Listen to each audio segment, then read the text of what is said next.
আপনার স্ত্রী যে নেককার বা ভালো মনের মানুষ সেটা আপনি কি করে বুঝবেন? একটা কঠিন প্রশ্ন না? মানুষের মনের মধ্যে তো আসলে ঢোকা যায় না, তাই না? হ্যাঁ, আপনি বুঝতে পারবেন আপনার স্ত্রী নেককার কিনা, কিংবা আপনার স্ত্রী মনের ভেতর থেকে ভালো একটা মানুষ কিনা আপনি সেটা বুঝতে পারবেন তার ভেতরে যদি আপনি এই লক্ষণগুলো দেখতে পান। তাহলে বেশি কথা বাড়াবো না, চলেন জেনে আসা যাক কোন গুণগুলো দেখলে বা কোন লক্ষণগুলো দেখলে আপনি বুঝতে পারবেন আপনার স্ত্রী মন থেকে ভালো এবং নেককার। 1 নাম্বার, কোনো স্বামী যদি তার স্ত্রীকে শরিয়ত মোতাবেক কোনো আদেশ করে আর স্ত্রী যদি কোনো কথা না বলে, কোনো দিকে না তাকিয়ে সরাসরি সেই আদেশটা মাথা পেতে মানে, তাহলে মনে করবেন আপনার স্ত্রী মন থেকে ভালো এবং নেককার একজন মানুষ। শরিয়ত মোতাবেক আপনি যে আদেশটা করবেন বা যেটা করতে বলবেন আপনার স্ত্রী সেটাই করতে বাধ্য, এবং সেটা যদি সে করে থাকে তাহলে ভাই আপনার কপালে আপনি ভাগ্যবান। ঠিক আছে, আপনি তার মতো বউ পেয়ে আপনি ভাগ্যবান, সে একজন নেককার বউ আপনার জন্য। 2 নাম্বার, একজন স্বামী যখন তার স্ত্রীর দিকে তাকাবে আর সেই স্ত্রী যদি সেই সময়ে এমন একটা অঙ্গিভঙ্গি করবে বা চোখের একটা ইশারা দিবে, মুচকে একটা হাসি দিবে, যেই অঙ্গিভঙ্গি দেখে বা যে জিনিসটা দেখে ওই স্বামীটা মন থেকে খুশি হয়ে যাবে।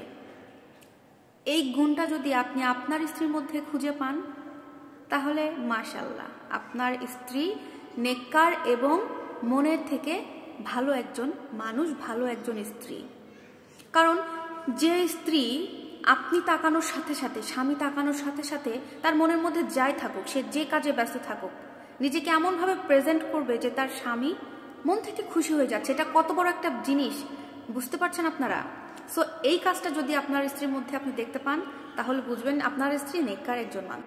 3 নাম্বার, যখন একজন স্বামী কোনো কাজের ক্ষেত্রে বা কোনো ক্ষেত্রে মনের অজান্তে হোক বা জেনে শুনে হোক একটা শপথ করে ফেলে যে এই কাজটা করলে এটা এটা হয়ে যাবে বা এটা কখনো করবে না, আমি তোমাকে কথা দিচ্ছি, এরকম কথা দিয়ে থাকেন না আপনারা?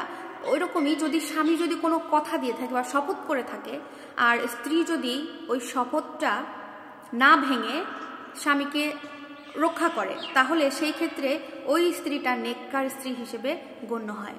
আমার কথাটা বুঝতে পারলেন কিনা? ধরেন যে উদাহরণস্বরূপ আমি বলি যে স্বামীটা বললো যে এই কাজটা কখনো করা যাবে না তোমার, এটা আমি তোমার শপথ করে বলছি, আমার শপথ করে বলছি, এই কাজটা কখনো তুমি করবা না, আমি তোমাকে বললাম। তো স্ত্রী এখন সেটা কি করবে? স্ত্রী ওটা করবে না, আবার যদি করে তাহলে তো স্বামীর অমঙ্গল হবে। তো এই ক্ষেত্রে স্বামী যাতে কোনো বিপদে না পড়ে, যদি কাজটা করা জরুরি হয় এমনভাবে কাজটা করবে বা এমন কিছু করবে যাতে স্বামীর শপথও না ভাঙে, স্বামীর কোনো বিপদও না হয়। সুতরাং কথাটা বোঝাচ্ছে স্বামীকে বিপদ থেকে রক্ষা করে স্ত্রী যেভাবে তার শপথ না ভাঙে, ঠিক এরকম কোনো কাজ করলে বুঝতে হবে স্ত্রীটা মন থেকে ভালো এবং আপনার জন্য নেককার স্ত্রী। 4 নাম্বার, একজন স্বামী যখন বাইরে থাকে বা বাড়িতে না থাকে বা বিদেশে থাকে কোনো কাজের জন্য বা বাইরে গেছে, বাসায় নাই, তখন স্ত্রী যদি নিজেকে হেফাজতে রাখে এবং স্বামীর সম্পদগুলো নিজের স্ত্রী হেফাজতে রাখে, ভালোভাবে দেখে শুনে রাখে, তাহলে আপনি বুঝতে পারবেন যে আপনি একজন নেককার স্ত্রী আপনার জীবনে আপনি পেয়েছেন। এই 4টি গুণ আপনার স্ত্রীর মধ্যে দেখলে ভাই সেই স্ত্রীকে মাথায় তুলে রাখুন, কারণ এরকম নেককার স্ত্রী সবার ভাগ্যে জোটে না। আমার ভিডিওটা যদি ভালো লাগে এবং কথাগুলো যদি আপনাদের ভালো লাগে অবশ্যই কমেন্টে জানাবেন আর একটা করে শেয়ার করে দিবেন। আল্লাহ হাফেজ।